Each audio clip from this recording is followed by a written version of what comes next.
اللہ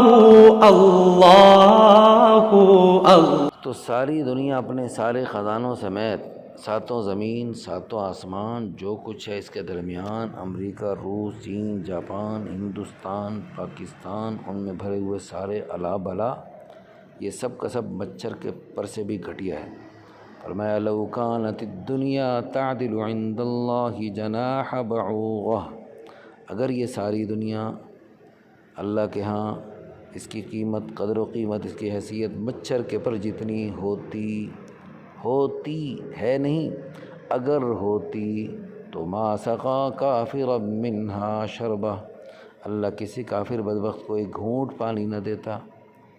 چونکہ ساری دنیا مچھر کے پر سے بھی گھٹیا ہے،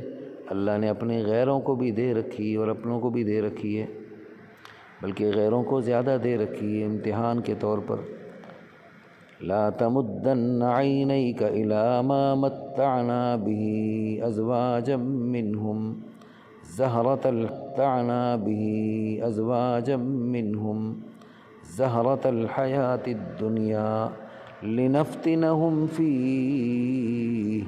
ورزق ربک خیر وابقی۔ اے میرے حبیب صلی اللہ علیہ وسلم، یہ دنیا والوں کو، یہ کیسر و کسریٰ کو، بڑے بڑے بادشاہوں کو جو کچھ ہم نے دے رکھا ہے، ان کی طرف نگاہ اٹھا کے بھی مت دیکھیے۔ اور آج کل کے مسلمان امریکہ، یورپ کی طرف، یہ دنیا کے فن خانوں کی طرف نگاہ اٹھا کے بھی مت دیکھیں۔ زہرۃ الحیات، یہ دنیا کی زیب و زینت ہے، آج ہے کل نہیں، آج تخت پہ کل تختے پر، آج وزیر اعظم کل اسیر اعظم ہیں جی۔ اللہ پاک دکھاتے رہتے ہیں تلک الایام نداولها بین الناس، اللہ تعالیٰ اس نظام کائنات کو بدلتے رہتے ہیں۔ اور کیا فرمایا؟ لنفتنہم فیہ، یہ جو ہم نے انہیں دے رکھا ہے، یہ ہم نے تو امتحان کے طور پہ دے رکھا ہے، امتحان لے رہے ہیں ہم۔ فلما نسوا ما ذکروا بہ، جب جو ہم نے ان کو نصیحت کی باتیں بتلائیں، جو ان کو اپنی طرف متوجہ کرنے کے لیے، آخرت کے لیے ان کو جو نصیحتیں نازل کیں، ان کو بھلا دیا، تو پھر ہم نے کیا کیا؟ فتحنا علیہم ابواب کل شیء، ہر چیز کے دروازے کھول دیے، جیسے امریکہ، یورپ والوں کے لیے اللہ نے ہر چیز کے دروازے کھول رکھے ہیں۔ حتی اذا فرحوا بما اوتوا، یہاں تک کہ جب وہ اللہ کی دی ہوئی، امتحان کے طور پہ دی ہوئی، آزمائش کے طور پہ دی ہوئی ان چیزوں پہ اترانے لگے۔ حتی اذا فرحوا بما اوتوا اخذناہم بغتۃ، پھر ہم اچانک پکڑ گئے۔ تو اس لیے مولانا الیاس رحمۃ اللہ علیہ کے پاس نا بہت بڑی جاگیریں، جائیدادیں تھیں، تو وہ دین کے کام میں ایسے مشغول ہوئے، اتنے مشغول ہوئے کہ وہ ساری زمینیں لوگ اس پہ قبضہ کر گئے اور اپنے اپنے کاموں میں لگ گئے، اور وہ ان کو چھوڑ کر دین کے کام میں ایسے لگے ہوئے تھے کہ انہیں پرواہ ہی نہیں تھی۔ تو ایک دفعہ ان کے کوئی اپنے عزیزوں میں سے کوئی وکیل بن گیا تھا، اور اس نے کہا کہ اگر آپ آ کے نا صرف عدالت میں ایک مرتبہ آپ آ کے اس مقدمے کی پیروی کریں، ہم آپ کا ساتھ دیتے ہیں۔ انہوں نے کہا میرے پاس ٹائم ہی نہیں ہے۔ انہوں نے کہا آپ عدالت میں آ کر نا ایک مرتبہ آ کے بیان دے دیں کہ یہ میری زمین ہے، بس ایک دفعہ سے بیان دے دیں، باقی کام ہم خود کر لیں گے۔